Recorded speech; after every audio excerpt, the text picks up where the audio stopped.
কোনোভাবেই যেন থামছে না দুই সতীনের হাড্ডাহাড্ডি লড়াই। একের পর এক দুই সতীনকে দিচ্ছে পাল্টা কাউন্টার। হ্যালো এভরিওয়ান, আসসালামু আলাইকুম। সকলে কেমন আছেন? আশা করি ভালো আছেন এবং সুস্থ আছেন। দেখেন, একের পর এক পাল্টা কাউন্টার, একের পর এক হাড্ডাহাড্ডি লড়াই দুই সতীনের কোনোভাবেই যেন থামছে না। যখনই দেখছি বুবলি আপডেট দিচ্ছে নতুন করে, তখনই দেখছি অপবিশ্বাস নতুন করে একের পর এক আপডেট দিচ্ছে। কিরে ভাই, বুঝতে পারছি না কোনো কিছুই।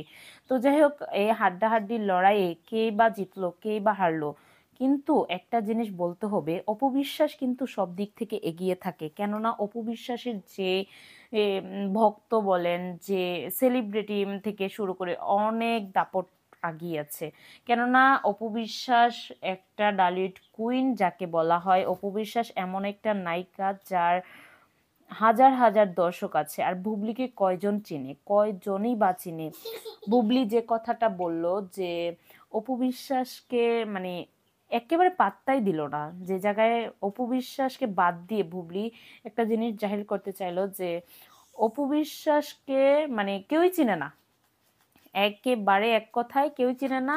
সাকিব বুবলির যে রোমান্স, যে কেমিস্ট্রি, সেটাকে দর্শক এখনো মিস করে। এটা কি কোনো কথা? এটা ভাবা যায়? ভাবতে পারছেন আপনারা? কখনোই না।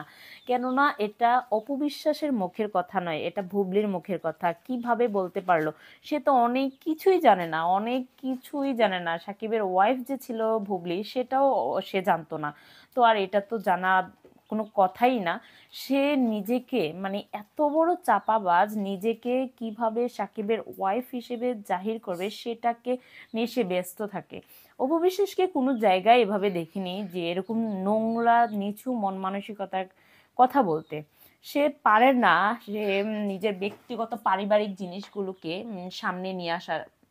তো সেই জায়গা থেকে দেখি অপু বিশ্বাসকে ছোট করে কিভাবে হ্যাও করে, যেভাবে কিভাবে কটাক্ষ করে কথা বলবে, সেটা বুবলি দিক থেকে আসে।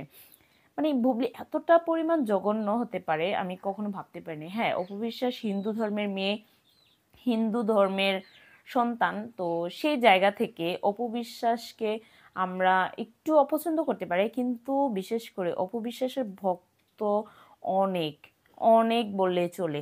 80% থেকে মনে হয় আপনার 1%ও বুবলিকে চেনে না। যে জায়গায় 80% থেকে 100 পর্যন্ত অপু বিশ্বাসকে চিনে।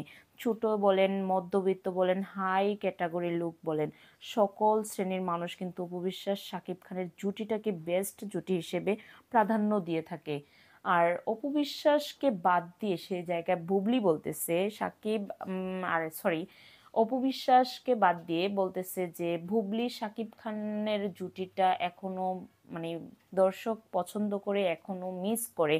আপনার কি মনে হয় miss Shabnam Yasmin Bubly, sorry Mrs Shabnam Yasmin Bubly আপনাকে নিয়ে আদৌ সুপারস্টার কিং খান ডালিউড কুইনকে বাদ দিয়ে আপনাকে নিয়ে মুভি আপডেট দিবে কিংবা মুভি করবে? নো, কখনোই না। অপু বিশ্বাসকে নিয়েও করবে না, আপনাকে নিয়েও করবে না। এটা কখনোই আপনারা এই আশাটা করেন না, কারণ দুজনেই শাকিব খানের স্ত্রী ছিলেন।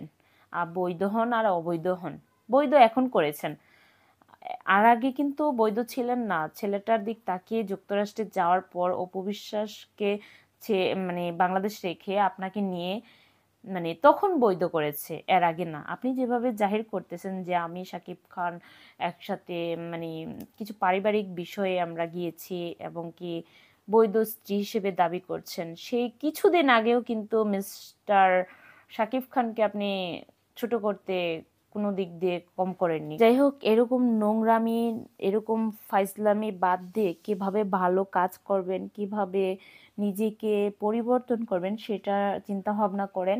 যাই হোক, আজকে এ পর্যন্তই। সকলে ভালো থাকবেন, সুস্থ থাকবেন। দেখা হচ্ছে নেক্সট নতুন একটা ভিডিওতে। ততক্ষণ পর্যন্ত ভালো থাকবেন, সুস্থ থাকবেন। আল্লাহ হাফেজ।